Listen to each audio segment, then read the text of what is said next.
Hey everyone, this is Mike with Waterwise Grass. Just wanted to take a quick video, show you guys a nice little job. This is just a small little backyard.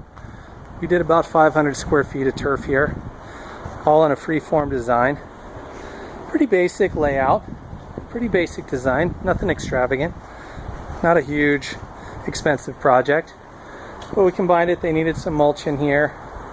We did some Arizona river rock out here just to fill up some of the blank spaces that they had, and we designed a really pretty little freeform layout that I think adds a lot to their backyard. They went with the Tacoma grass, very nice 92 ounce product, and big change back here. As you can see, most of these lawns are not this pretty when I get here, but they look like a magazine photo on the way out. So, hope you guys liked it. Thanks.